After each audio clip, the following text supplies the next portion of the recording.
Jail से ले आने वाला प्रभु यीशु मसीह की अधिक पवित्र नाम में सब पवित्र लोगों को मसलन देता हूँ। प्रभु के अनुग्रह से प्रभु ने और भी एक दिन हमारा आयु में प्रभु ने जोड़ दिया। छोटा झूठ होकर के प्रभु का पवित्र उपस्थिति में प्रभु ने हमको एकत्र किया। प्रभु बोलते हैं छोटे झूठ डरो मत। प्रभु का राज्य के लिए चुने हुए लोग हमेशा छोटे झूठ ही रहता है, लेकिन ये सभा महासभा है क्योंकि महान परमेश्वर की उपस्थिति में है, इसलिए सभा कोई छोटा नहीं, लेकिन प्रभु का हमारे झुंड के बारे में लिखा है कि वो छोटे झुंड है। तो प्रभु को बहुत धन्यवाद है। प्रभु ने और भी प्रभु का वचन को सीखने के लिए, प्रभु का उस आलोचनाएं प्राप्त करने के लिए प्रभु ने हमें अवसर दिया। समय को बिल्कुल नष्ट ना करते हुए सही उपयोग करे। तो आज हम लोगों ने पिछले दिनों में नया जन्म की, मतलब जो व्यक्ति नया जन्म पाया है कि नहीं, उस बात में हम लोगों ने तीन बातें देखा। आप लोगों ने वो तीनों बात के बारे में आपको याद है करके मैं आशा करता हूँ जरूर मेरे जीवन में मेरा उद्धार हुआ है कि नहीं, मेरा नया जन्म हुआ है कि नहीं, ये बात को वास्तव में जानना जरूरी बात है। नामधारी लोगों में भी बहुत लोग हैं, मैंने सुबह उठ करके वचन पढ़ता है, प्रार्थना करता है, और तो उनको नया जन्म का अनुभव नहीं है ना। आज विश्वासी लोगों में भी कई लोग, मतलब आजकल विश्वासी लोग बाइबल पढ़ना छोड़ दिया है। मतलब पूछेगा तो अधिकतर लोग बाइबल पढ़ा तो पूछेगा तो बोलेगा अभी नहीं पढ़ा, शाम को रात को पढ़ेगा। ऐसी अवस्था में आज बहुत लोग हैं। पहला स्थान प्रभु को नहीं, उसको एक विश्वासी नहीं कर सकता। तो मैं प्रभु को बहुत धन्यवाद देता हूँ कि हम लोगों को, मतलब प्रभु ने एक एक बात जो हमें सिखा रहा है, समझा रहा है, बहुत मूल्यदा है। वचन सत्य है ना, इस वचन ताया हुआ वचन है। इस वचन में एक भी बिंदु भी नहीं टलेगा करके प्रभु यीशु ने गवाही दिया, तो फिर आगे क्या चाहिए। ऐसा है तो मतलब एक वचनों को हमें समझने के लिए, मानने के लिए कितना उत्साह चाहिए, है ना। हर पल हमको हमारे जीवन में प्रभु का वचन क्या कहता है, पवित्र शास्त्र क्या कहता है, ये बात में हमें संदेह नहीं होना चाहिए। प्रभु ने कहा है तो वैसा ही है, इसमें कोई संदेह नहीं है ना। उसमें संदेह करने के लिए या संदेह लाने के लिए विरोधी कोशिश करता है, लेकिन हमारा काम है सारे लोग भी संदेह करें तो भी अपन उस वचन को थामारे, ये हमारा कर्तव्य है। तो मैं प्रभु को बहुत धन्यवाद देता हूँ। आज हम चारवा बात को देखेंगे। चारवा बात मतलब कि जब एक व्यक्ति का अगर नया जन्म हुआ है तो वो व्यक्ति जरूर एक समय में वो पाप का गुलाम था, परंतु अभी हम मतलब प्रभु में आ गया तो हम धार्मिकता में जीवन बिताना है ना। तो आधार के लिए वचन पढ़ेंगे। पहला यूहन्ना उसका दूसरा अध्याय, उसका 29 वचन। पहला यूहन्ना दूसरा अध्याय का 29 क्या। यदि तुम जानते हो कि वह धर्मी है, तो यह भी जानते हो कि जो कोई धर्म का काम करता है वो उससे जन्मा है। हाँ, देखिए, जो कोई धर्म का काम करता है तो वो प्रभु से जन्मा है, ये बात भी पक्का प्रूफ है। इसका मतलब एक समय में हम धर्म की काम नहीं करते थे, हम अपनी मनमानी के काम करते थे, हम अपनी इच्छा के अनुसार काम करते थे, परंतु अभी हम क्या करता है, धर्म की काम करता है। धर्म की काम बोलेगा तो आज हम उस पाप में नहीं जीवन बिताता, हम उस धर्म की काम करता। बोलने का मतलब प्रभु की इच्छा पहचान करके उसकी राहों पर चलता है। उसका वही पहले वाला 3:10 पढ़ना। इसी से परमेश्वर की संतान और शैतान की संतान जाने जाते हैं। जो कोई धर्म के काम नहीं करता, जो कोई धर्म के काम नहीं करता वह परमेश्वर से नहीं, और न वह जो अपने भाई से प्रेम नहीं रखता। इसका मतलब क्या है कि धर्म का काम भी एक बात है, भाई से प्रेम रखना है, भाई से प्रेम रखना। प्रियो, हमें अपने जीवन में अपनी भाई से, मतलब मंडली में किसी के साथ मेरे दिल में कोई नफरत कड़वाहट है क्या। हमें हर एक भाई बहनों को, मतलब खास करके यहाँ पर जो भाई करके कहा, ये मंडली के लोगों के प्रति है। मंडली के लोगों के प्रति हमारे दिल में प्रेम के अलावा कोई बात है क्या, ये हमें जानना चाहिए। क्योंकि जो लोग प्रभु से जन्मा है वो प्रभु को भी प्यार करेगा और प्रभु के द्वारा जन्माए हुए लोगों को भी प्यार करेगा। उसका 5:1 पढ़ना, वही पहला यूहन्ना 5:1। जिसका यह विश्वास है कि यीशु मसीह ही है, वह परमेश्वर से उत्पन्न हुआ है। हाँ। और जो कोई उत्पन्न करने वाले से प्रेम रखता है उत्पन्न करने वालों से प्रेम करता है, वह उससे भी प्रेम रखता है जो उससे उत्पन्न हुआ है। इसका मतलब क्या? मंडली के लोग सब प्रभु से नए जन्म पाए हुए लोग हैं। मंडली के लोगों के साथ अगर हमारा अच्छा मेल नहीं खाता, अच्छा प्यार से नहीं रहता, प्रियो, वास्तव में वो एक धार्मिकता का जीवन नहीं बिताता। एक धार्मिकता का जीवन बोलेगा तो एक सच्चा पवित्र जीवन है, और उसमें प्रेम उसका चिन्ह है। आपको मालूम है, मंडली जीवन में आने के बाद में ऐसा कई बाधा आ सकता है। बाधा आने के समय में हम किसी के कारण किसी के प्रति दिल में नफरत करवाट को नहीं बैठाना, ऐसा परेशान रहेगा। जब मतलब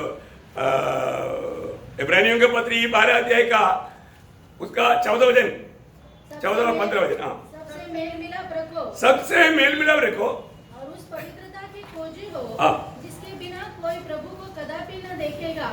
ध्यान से देखते रहो ऐसा न हो कि कोई परमेश्वर के अनुग्रह से वंचित रह जाए या कोई कड़वी जड़ फूटकर कष्ट दे और उसके द्वारा बहुत से लोग अशुद्ध हो जाए। देखा, इसका मतलब क्या है कि एक प्रभु से जन्मा हुआ व्यक्ति हमेशा वो एक दूसरे के साथ मेल खाते हुए अच्छा प्यार से रहने का प्रयास में रहेगा। कोई भी प्रभु से जन्मा हुआ व्यक्ति किसी कारण मतलब एक दूसरे के साथ एक सच्चा गहरा नाता बनाए रखने के लिए प्रयास करेगा, क्योंकि हमको अगर उसके अलावा एक पवित्र जीवन नहीं होता, और पवित्रता के बिना कोई प्रभु को देख नहीं सकता।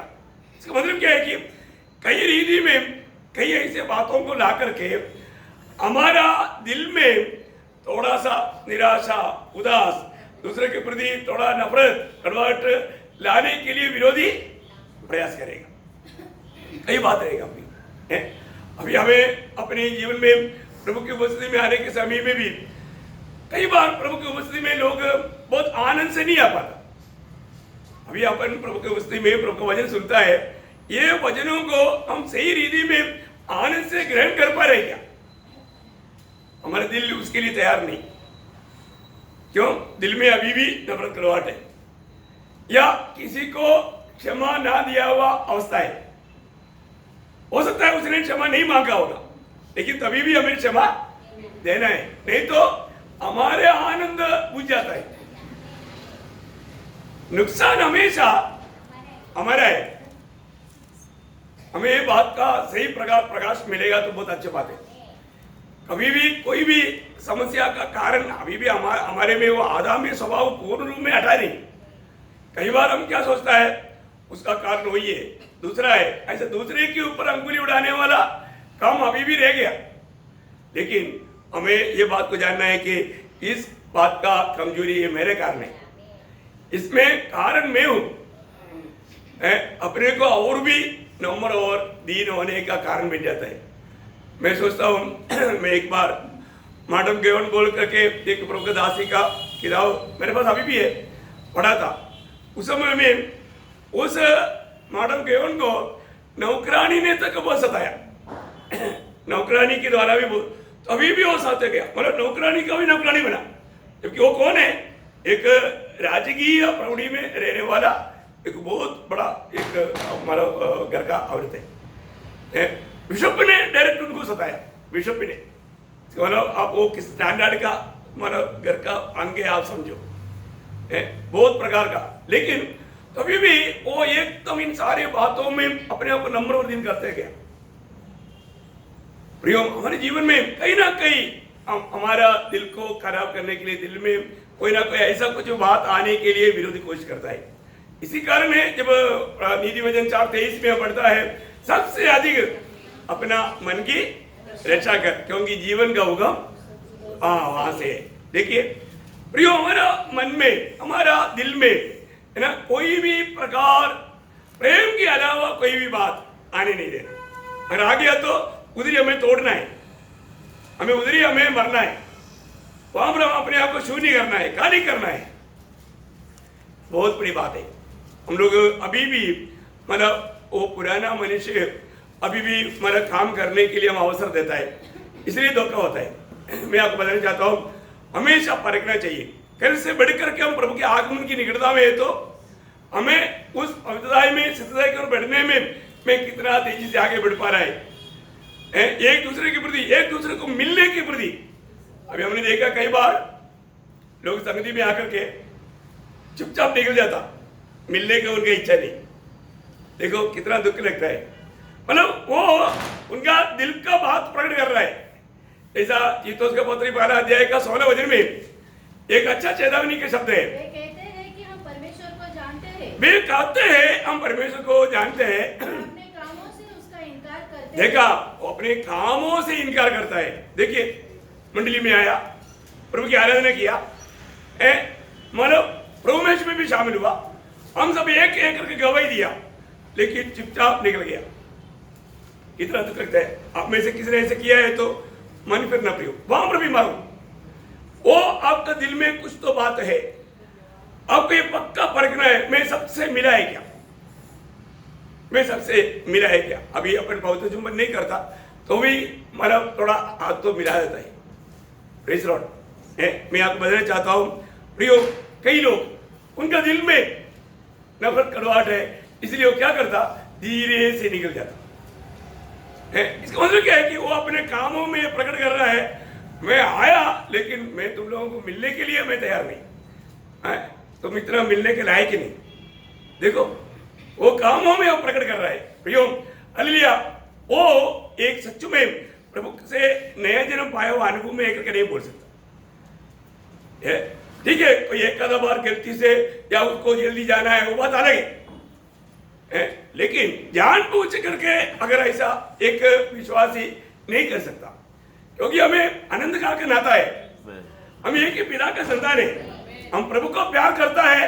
जब पहला यूहन्ना 3 अध्याय का 14-15 वचन, वो बहुत सख्त वचन है प्रियो। हम जानते हैं कि हम मृत्यु से पार होकर जीवन में पहुंचे हैं। कैसे जानता है, करके अभी आगे बढ़ रहा है। देखो हम जानते हैं, हम पहले मृत्यु की दशा में था, और तो अभी हम मृत्यु में नहीं, हमने आनंद जीवन में प्रवेश कर चुका है।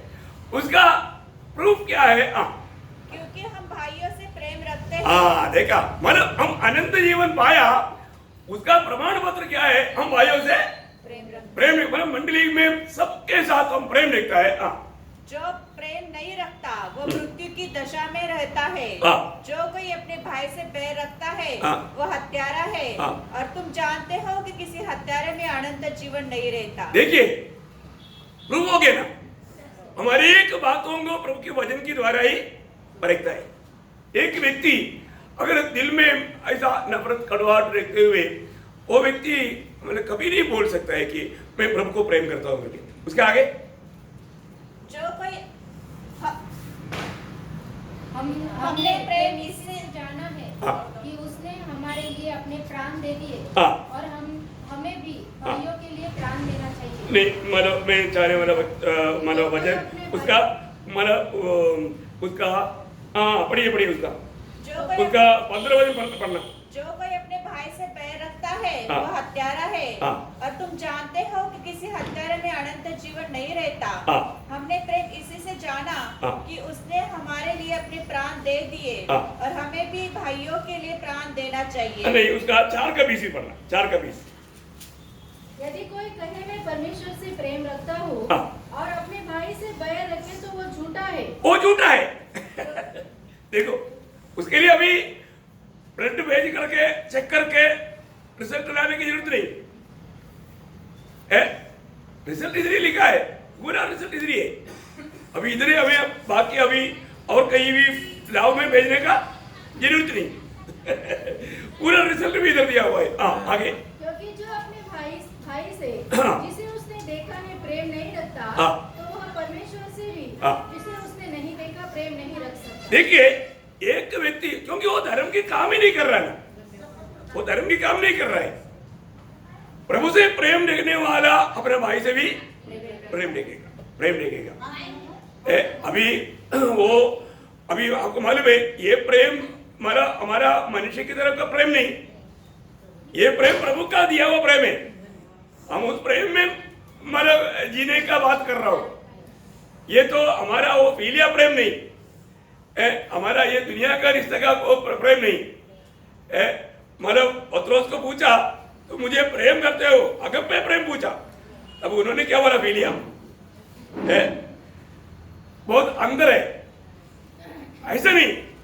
अभी हमको प्रभु ने अपनी आत्मा दिया, आत्मा के द्वारा अपना प्रेम हमारे अंदर डाला, वो प्रेम में हमें जीना है। अरे उसमें जीने में भी अगर हम बोलता है अभी हमारे जीवन यीशु मसीह है, हमारे जीवन यीशु मसीह कहने वालों में यीशु मसीह का वो प्रेम भी चाहिए, वो बहुत बड़ी बात है। अभी वो प्रेम से व्यवहार करेगा तो कभी भी थकेगा नहीं, कभी भी थकेगा नहीं। मैं आप लोगों को हमेशा याद रहने वाली बात है, आज आप लोगों ने पढ़ाई कि नहीं मुझे नहीं मालूम, पहले कुरिन्थी मतलब उसका 13 अध्याय का 4 से 7 तक का वचन, मतलब अभी पढ़ने के लिए ध्यान करने के लिए समय नहीं, लेकिन एक बार थोड़ा फास्ट पढ़ लीजिए। प्रेम धीरजवंत है और कृपालु है। हाँ। प्रेम डाह नहीं करता, हाँ। प्रेम अपनी बढ़ाई नहीं करता, हाँ। और फूलता नहीं, हाँ। वह अनरीति नहीं चलता, हाँ। वह अपनी भलाई नहीं चाहता, हाँ। झुंझलाता नहीं, हाँ। बुरा नहीं मानता, हाँ। कुकर्म से आनंदित नहीं होता, हाँ। परंतु सत्य से आनंदित होता है। हाँ। वह सब बातें सह लेता है, हाँ। सब बातों की प्रतिधि करता है, हाँ। सब बातों की आशा रखता है, हाँ। सब बातों में धीरज रखता है। देखिए प्रेम सबसे बड़ी बात है। फिर हमारे जीवन में इसके बारे में हम कितना क्लास सुनता है, देखिए तभी भी हमारे में जो प्रभु चाहने वाला उस प्रेम की लेवल कहां तक बढ़ पाया, वो कितना भी बढ़ने से खतरा नहीं, इसमें लाभ है।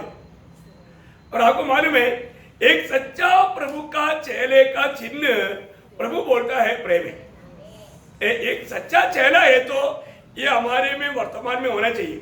यूहन्ना का सुसमाचार उसका 13 अध्याय उसका 35 वचन, यदि आपस में प्रेम रखोगे हाँ। तो इसी से सब जानेंगे कि तुम मेरे चेले हो। देखा, सब जानेगा अगर हम आपस में प्रेम देखता है तो। अभी आपको मालूम है कई बार प्रभु का लोग कोई हॉस्पिटल में एडमिट होता है तो हॉस्पिटल वाला हैरान हो जाता है।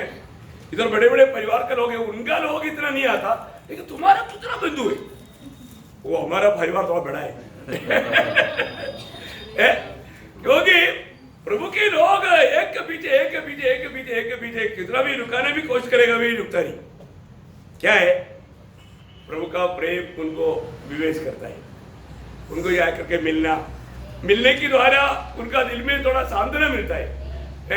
प्रभु के लोग जब भी आपस में मिलता है तो कितना भी बीमार अवस्था में रहने वाले व्यक्ति को बहुत बड़ा सांत्वना मिलता है। बहुत बड़ी बात है। लेकिन कुछ ऐसी जगह है जबकि हम लोग जाने से उनको मतलब खतरा है तो अपन थोड़ा समझ कर कार्य करना चाहिए, वो बात अलग है। लेकिन फिर भी मतलब हम अगर मिलने के लिए मौका है तो मिलना अच्छा है। तो मिलने के लिए जाने के टाइम पर प्रभु से 2 शब्द पा करके जाना, ताकि उस भजन के द्वारा, क्योंकि हम जब भी एक दूसरे को शांति प्रदान करना है तो और कोई बात से नहीं, जैसा 1 थिस्सलुनीकियों 4:18 में इस वचन के द्वारा ये वचन के द्वारा एक दूसरे को ये बहुत बड़ी बात है।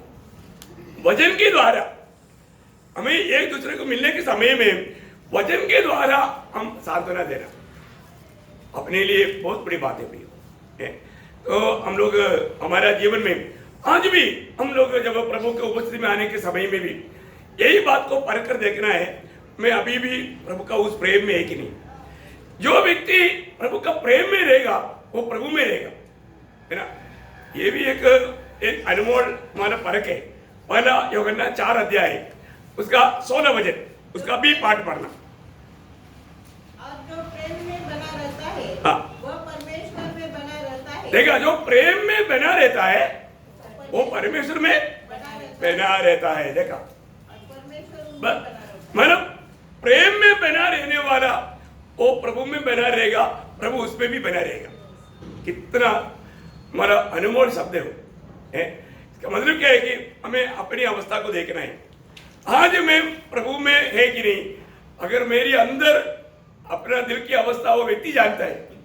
अगर मैं सबके प्रति प्रेम करने वाला अनुभव में है, उसका मतलब मैं प्रभु में रहता हूँ। और ऐसा नहीं है, विरोधी वही कोशिश करता है कोई ना कोई रीति में कुछ ना कुछ गड़बड़ी हमारा मन में डाले। प्रियो, एक सच्चा धार्मिकता का जीवन बिताने वाला व्यक्ति को ये दुनिया सह नहीं सकता। मतलब एक सच्चा धर्मी व्यक्ति हमेशा प्रभु को प्रसन्न करने वाला कामों में लगा रहता है। प्रभु को प्रसन्न करने वाला कार्य करने वालों को ये दुनिया के लोग नफरत करेंगे। उसका सबसे एक बड़ा एक सबूत आदम हव्वा का बच्चे लोग काइन और हाबेल है। काइन हाबेल को मारने का कारण क्या था? हाबेल ने कुछ काइन के खिलाफ कुछ भी नहीं किया, परंतु पहले यूहन्ना 3 अध्याय के 12 वचन में एक ऐसा एक अनोखा शब्द लिखा है, पहला यूहन्ना 3:12, और कैन के समान न बने, हाँ। जो उस दुष्ट से था, हाँ। और जिसने अपने भाई का घात किया, हाँ। और उसे किस कारण घात किया? हाँ। इस कारण कि उसके काम बुरे थे। देखा, उसके काम बुरे थे और उसके भाई के काम धर्म के थे। देखा, उसके भाई के काम धर्म की थे। देखा, इसको लोग क्या है कि धर्म की काम करने वालों को बुरे काम करने वाला नफरत करता है। देखो किसके मन में वो नफरत उठता? जो बुरे काम करता। भले काम करने वाला व्यक्ति, धर्म के काम करने वाले व्यक्ति के अंदर ऐसी जगह नहीं। अभी अगर वो भाई से थोड़ा भी नफरत करता तो उसने चलो हम खेती में चले बोलने के टाइम पर जाता नहीं जाता। एक उनके दिल में भाई के प्रति प्रेम था, सम्मान था, इसलिए भाई के कहने के अनुसार वो लोग उधर गया, लेकिन वो मौका दे करके कहीं खोल दो के उनको खत्म कर दिया। देखो भैया, है इतना बड़ी बात है। लेकिन एक बात है, अगर हम किस प्रकार का काम करता है, पलटा लेने वाला प्रभु है। हमारे जीवन में हो सकता है कि हम किसी के साथ किया वो हमसे पलटा नहीं ले, लेकिन प्रभु लेगा, है ना। प्रभु यीशु मसीह जब इसी संभव को भी लेकर के ये दुनिया में भक्तों के साथ जो किया, उनकी संबंध में अधिकतर प्रभु के दासों को मार डाला हुआ लोग यहूदी लोग हैं। इसलिए यहूदी लोगों को खाने के टाइम पर प्रभु कहा हुआ एक शब्द है, मत्ती उसका 23 अध्याय का 35 वचन। देखो, धर्मी हाबेल से लेकर के, देखिए एक धर्मी व्यक्ति हमेशा धार्मिकता के जीवन में जाता, और वो धर्मी मतलब वो सो गया, लेकिन धर्मी हाबेल से लेकर जिसे तुमने मंदिर वेदी के बीच में मार डाला था, जितने धर्मियों का लहू पृथ्वी पर बहाया गया है, वह सब तुम्हारे सिर पर पड़ेगा। देखिए यहाँ पर यहूदियों को, क्योंकि उनको कौन मार डाला? यहूदियों ने मार डाला। प्रभु ने उनको सुधारने के लिए, उनका पाप जिताने के लिए प्रभु ने कितने अपनी दासों को भेजा। उन लोगों को सबको यहूदियों ने सताया, आखिर में सदा करके मार डाला हुआ व्यक्ति है जकरिया याजक को उन्होंने आखिर में मार डाला। क्योंकि आपको मालूम है यहूदी लोगों का मतलब बाइबल के अनुसार उनका आखिरी किताब दूसरा इतिहास का किताब है। अभी हम लोगों के गिनती में मरा किया आता है, मतलब हम लोगों के पास, परंतु यहूदियों के अनुसार वो दूसरा इतिहास उनका आखिरी किताब है। तो दूसरी इतिहास उनकी आखिरी किताब में उसमें ये बात लिखा है, उसका दूसरा इतिहास उसका 24 अध्याय उसका 20 से 22 पढ़ना। तब परमेश्वर का आत्मा यहोयादा याजक के पुत्र जकरिया में समा गया, और वह ऊंचे स्थान पर खड़ा होकर लोगों से कहने लगा, परमेश्वर यह कहता है कि तुम यहोवा की आज्ञाओं को क्यों टालते हो? ऐसा करके तुम्हारा भला नहीं हो सकता। देखो, तुमने तो यहोवा को त्याग दिया है, इस कारण उसने भी तुमको त्याग दिया। तब लोगों ने उसके विरुद्ध द्रोह की गोष्ठी करके राजा की आज्ञा से यहोवा के भवन के आंगन में उस पर पथराव किया। जो राजा योआश ने वह प्रीति भूलकर जो यहोयादा ने उससे की थी, उसके पुत्र को घात किया। मरते समय उसने कहा, यहोवा इस पर दृष्टि करके इसका लेखा ले। देखिए, अभी मानो उस जकरिया याजक मरते वक्त बोला कि तुम लोग जो मेरे साथ कर रहा है प्रभु उसका लेखा लेगा। तो प्रभु यीशु मसीह इसलिए दुनिया में आने के समय में बोलता है, हाबेल से लेकर के जकरिया तक का सारे लोगों का उस हत्या का तुम लोगों को ऊपर, इस पीढ़ी के ऊपर सतावट आएगा, सजा आएगा, ताड़ना आएगा। देखिए आया कि नहीं आया ना? हम चरित्र पढ़ता ना है, एडी 70 में तीतोस कैसर आया, है, और पूरा यरूशलेम को उन्होंने एकदम जो मिला उनको सबको तलवार से खत्म किया। यरूशलेम मतलब मंदिर को भी आग लगाया है, जो भी जवान लोगों को क्रूस पर चढ़ाया। इतना भयंकर बात हुआ ना, ये तो चरित्र में हुआ प्रियो। प्रभु ने कहा हुआ शब्द अधूरा नहीं रहता, परंतु उन लोगों ने कभी ऐसे सोचा नहीं था है, परंतु उनका ये लघु का उनसे प्रभु ने पलटा लिया। प्रियो कितना भयंकर बात है, ये सब प्रभु का वचन में लिखा हुआ या हुआ वह चरित्र की संभव भी है।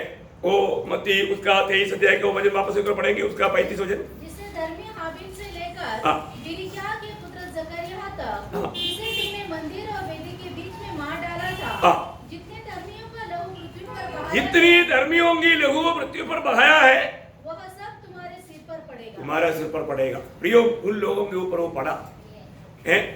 प्रभु यीशु मसीह ये कहने के बाद में करीब 40 साल के बाद में ये बात उन पर पड़ा। ये चरित्र है, हम लोग कई बार वो बात को सुनाए।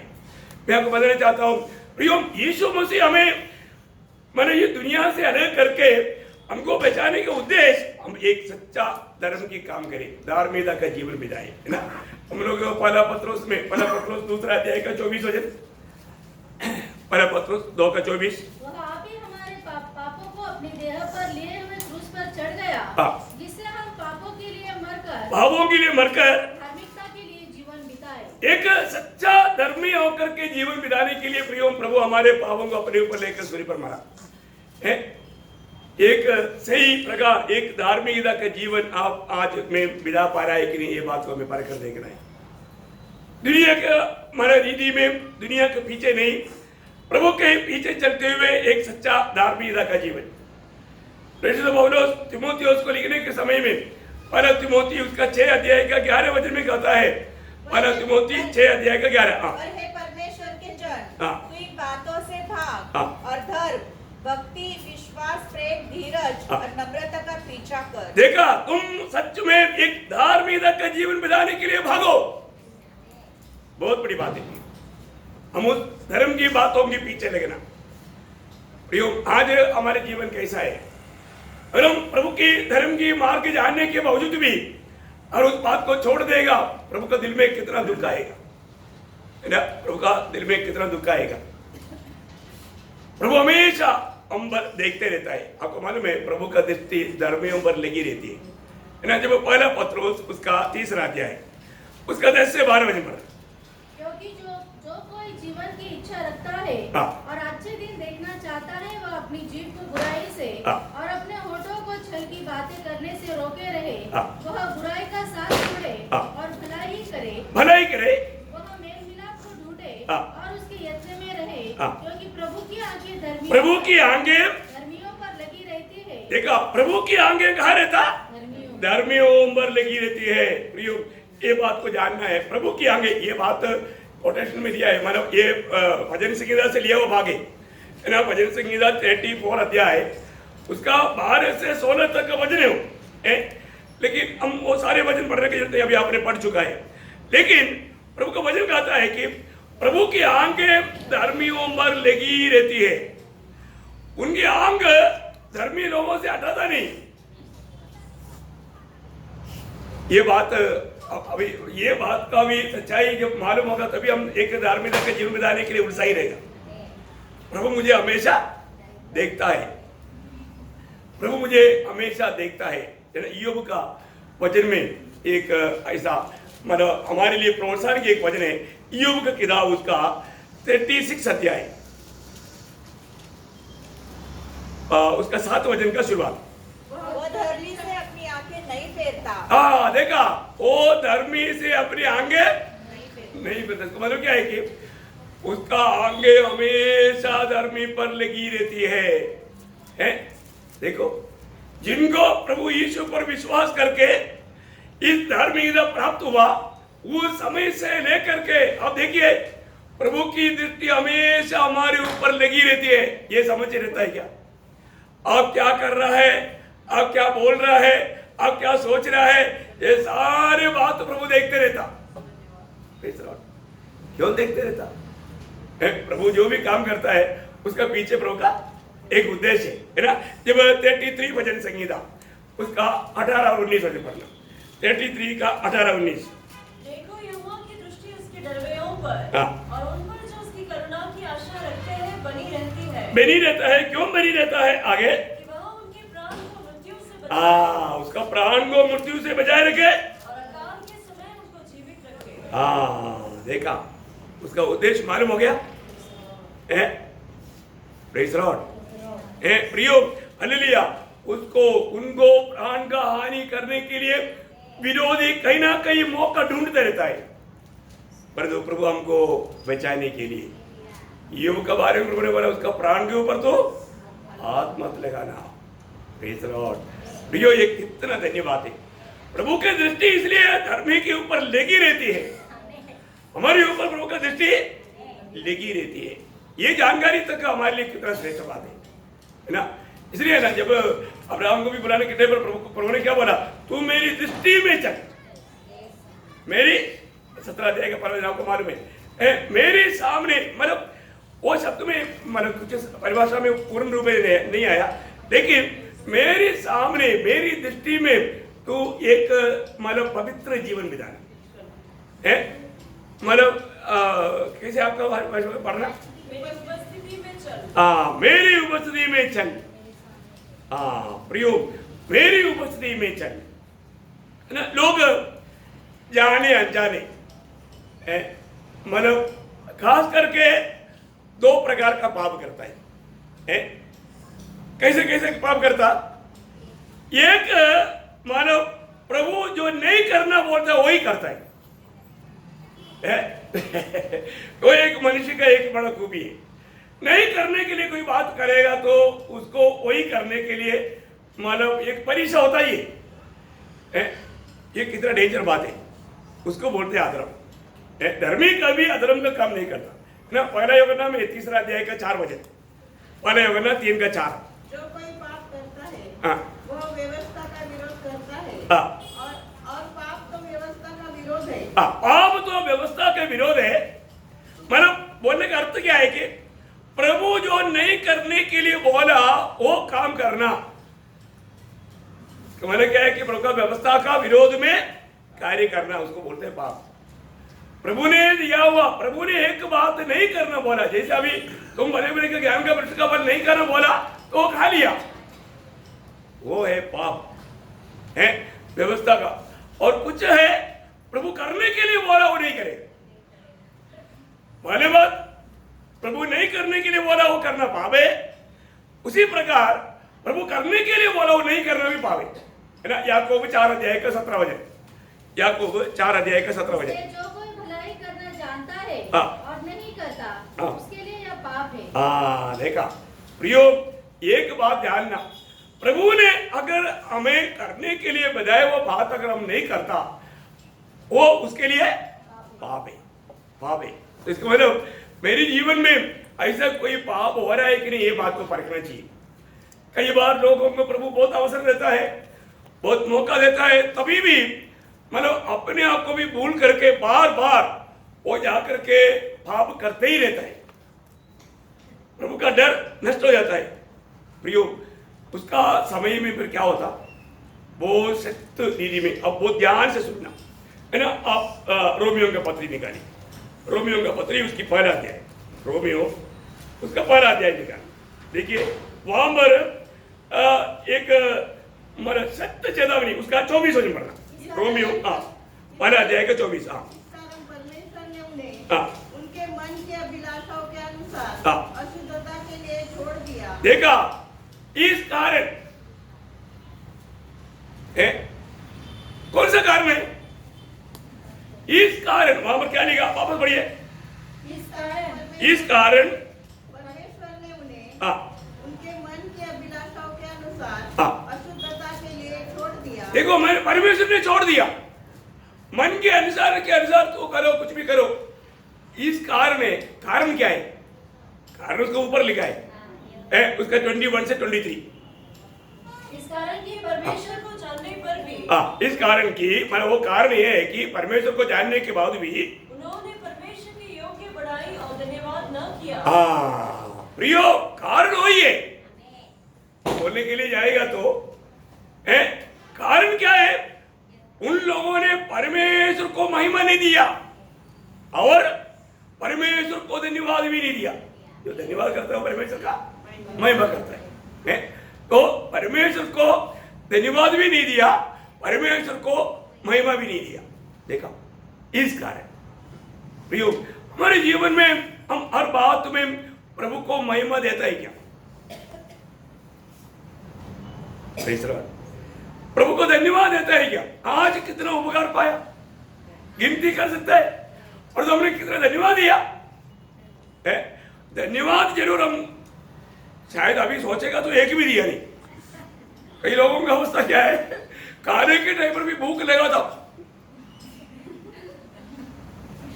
खाने के लिए भी धन्यवाद देना भूल गए। ऐसा भी लोग रहेगा। आपने ऐसे क्या, ऐसा मैं नहीं बोल रहा है, आप ऐसा बुरा मत सोचना, मैं बोलने के बाद लोग इतना ऐसा ये हो जाता है, खाना आ गया एकदम जानवर की जैसा खाना शुरू कर दिया, खाना दिया हुआ प्रभु को धन्यवाद नहीं दिया।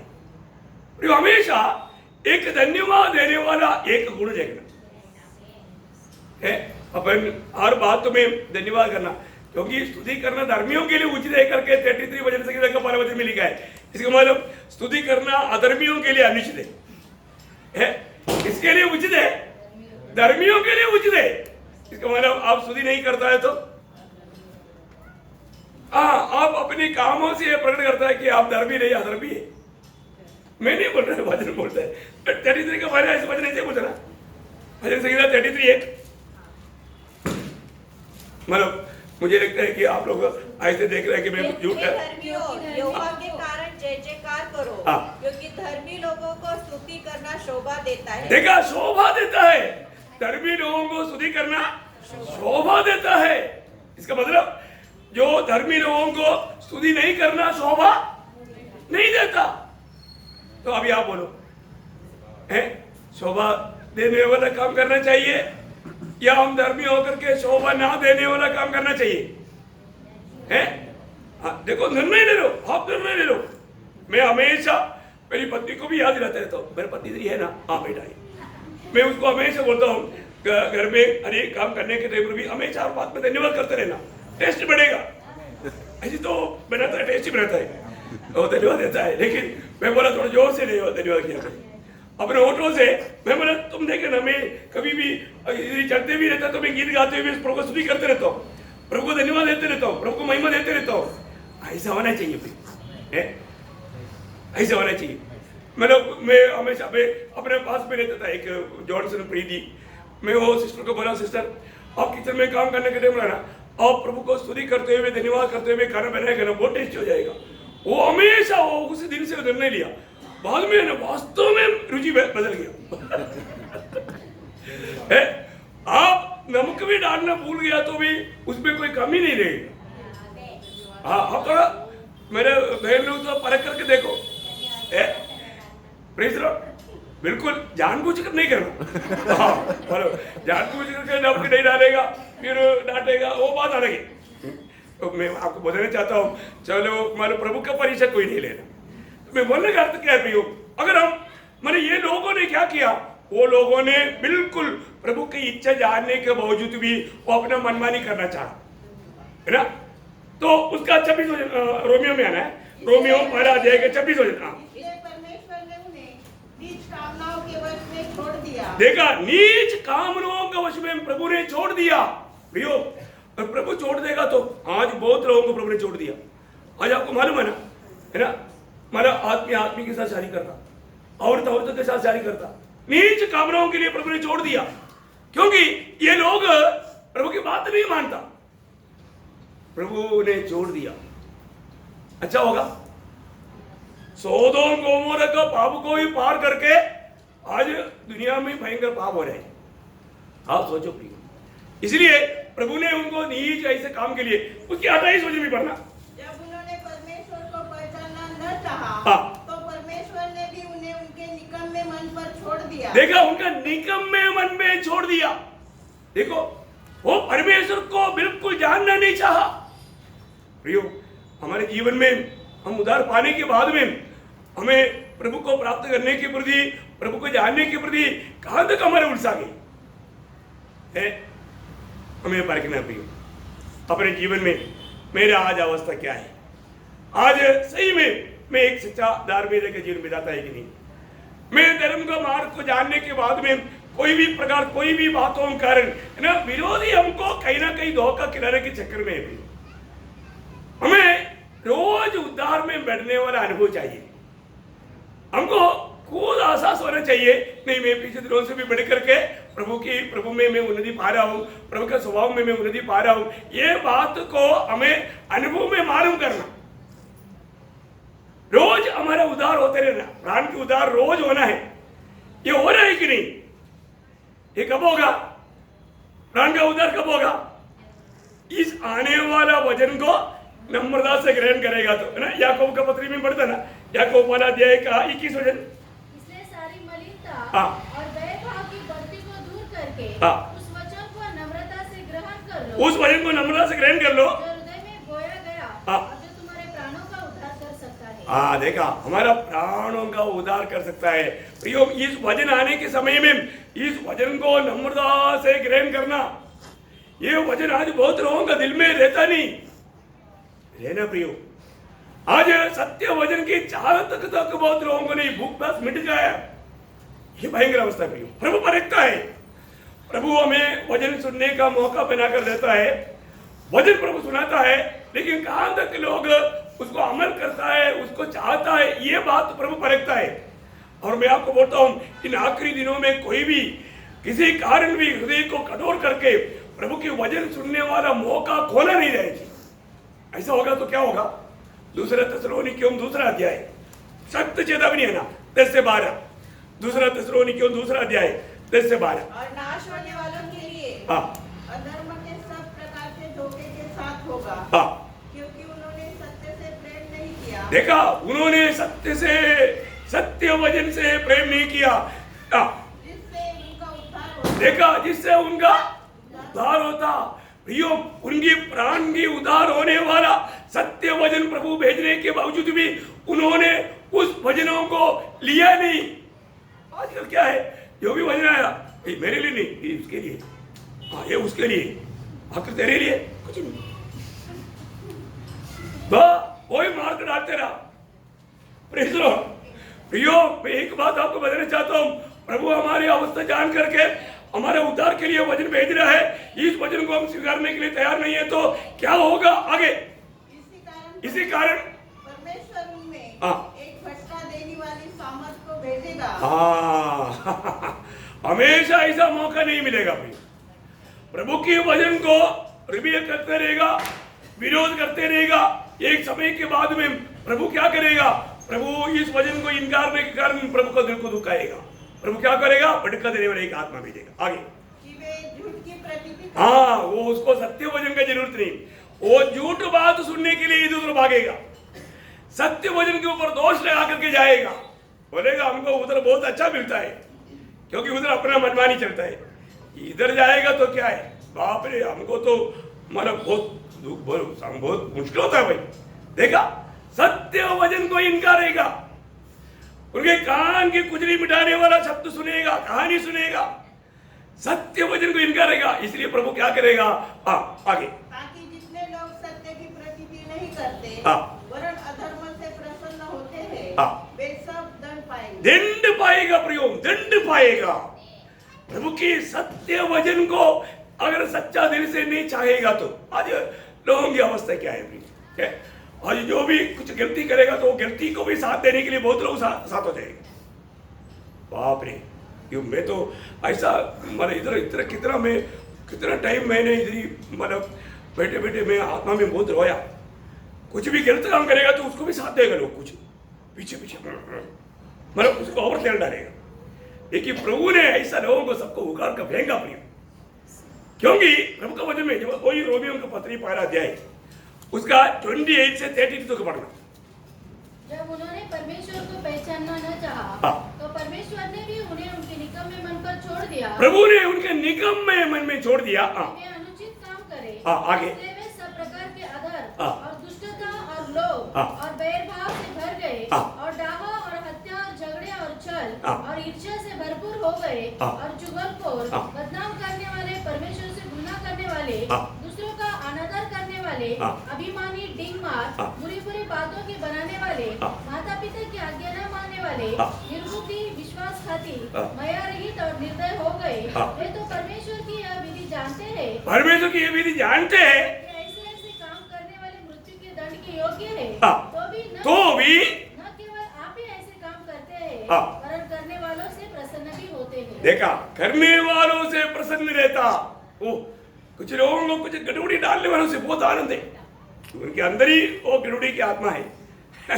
ऐसा मौका ढूंढते रहता है और ऐसा बातों को दूसरे तक जल्दी जल्दी पहुंचाएगा। हाँ, आज मंडली में ऐसे हुआ, वचन का संदेश कभी नहीं सुनाएगा, बस ऐसे बात सुनाने पे कुछ लोगों पे बहुत आवेश है, वो उसके अंदर काम करने वाला आत्मा का खूबी है। प्रियो, प्रभु ऐसा लोगों को छोड़ने वाला एक वक्त आएगा, आखिरी में होगा शायद ना। प्रेरितों का में वो सब तरीका है। प्रेरितों का 7 अध्याय में 42 है, प्रेरितों 7 अध्याय का। आप देखो प्रियो, हम लोग एक सच्चा धार्मिक का जीवन बिताने के लिए आ रहे केवल लोग, वो प्रभु से जन्मा हुआ लोगों का एक खूबी है, परंतु उसके खिलाफ काम करना बोलेगा तो प्रभु यहाँ पर लिखा है उसका 7 अध्याय का 42 में, प्रभु उसको छोड़ दे। परमेश्वर ने मुंह मोड़कर हाँ। उन्हें छोड़ दिया। उन्हें छोड़ दिया प्रियो, प्रभु उनको छोड़ दिया। प्रियो, प्रभु का सत्य वचन आने के टाइम पर उसको दिल से स्वीकारो, दिल से स्वीकारो, है ना। आपने ये बात का सबूत, है ना, प्रभु इस्राएल लोगों को समझाने के टाइम पर उन लोगों को बार बार उनकी पूर्वों के जीवन में आया हुआ बातों को उड़ाकर कहते हुए प्रभु उनको चेतावनी देता था, है ना। जब इतिहास का किताब तो बात जल्दी बोलकर खत्म करेगा, उसका 30 अध्याय का 7 वचन, 7 से 9 तक पढ़ लो, अच्छा रहेगा। अपने पुरखों और हाँ। भाइयों के समान मत बनो, हाँ।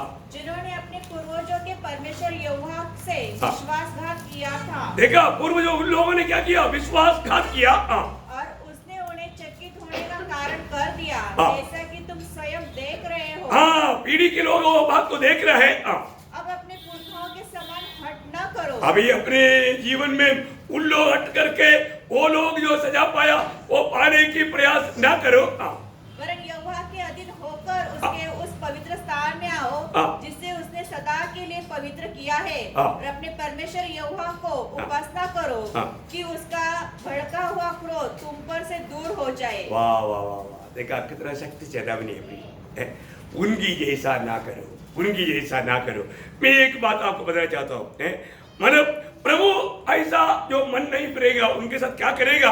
81 का 11-12 जल्दी पड़ेगा, 81 का उसका 11-12।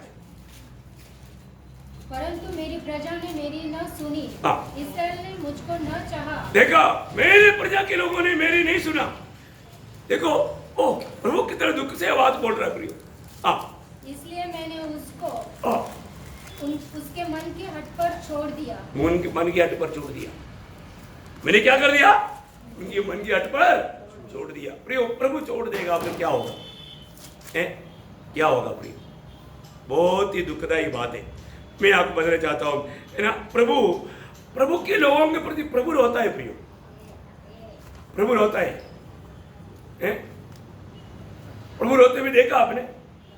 मैं वो शब्द भी पढ़ करके समाप्त करूंगा, उसका व्याख्या कल करूंगा, है ना। जब 81 का आई, उसका 13 से 16 पढ़ना। यदि मेरी प्रजा मेरे सुने, देखा, हाँ, यदि इस्राएल मेरे मार्गों पर चले। ओ देखो, प्रभु जाति पर हाथ रख बोलते, यदि मेरी प्रजा, यदि मेरी बात सुने, मतलब प्रभु को एक तरस आ रहा है।